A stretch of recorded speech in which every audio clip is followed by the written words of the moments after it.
Good afternoon. I'm Kathy Whitmore, Ahmad Washington. and we're faculty members in the College of Education.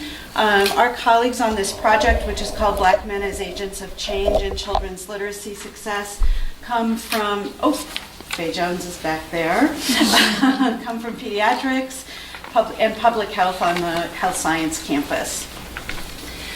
When we began this project,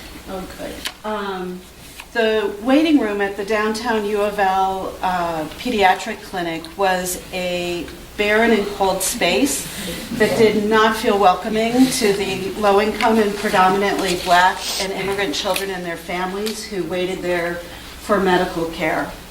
So in part, with the way our project began was to importantly add a library of culturally relevant children's literature,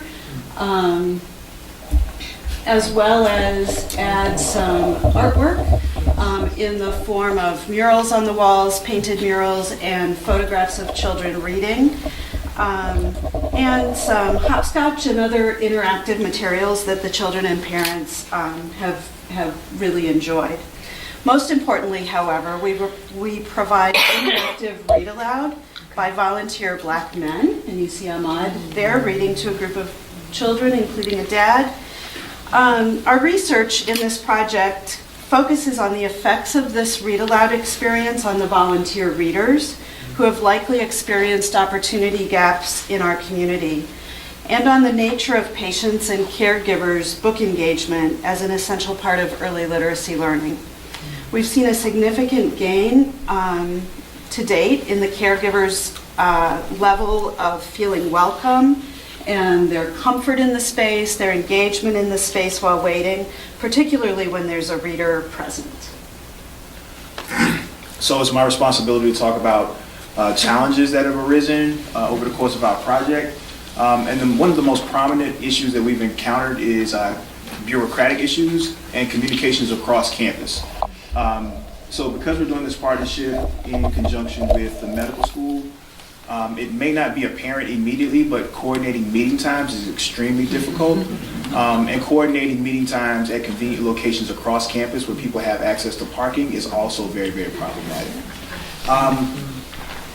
An epiphany aha moment for me, and in conversation with many of the other volunteers, is that several of the brothers that I would be in conversation with about committing to this project would come with very, very sublime ideas about the time that they commit, and then life would interfere, right? So oftentimes, the prospective volunteers would commit to 2 days a week for maybe 2 hours per visit, and before you know it, a child is sick, work calls, work intervenes, and they aren't able to actually come back and fulfill the promises that they had made. And what often happens is that sense of guilt is compounded by this pervasive notion that Black men are somehow unreliable, right? Another thing that actually came up is the fact that literacy and culturally relevant pedagogy and culturally relevant literacy is extremely important, particularly in instances with two of the individuals that we've been able to interview, and talking about how in the families and where they were reared, literacy was leveraged as a way to combat racism and white supremacy.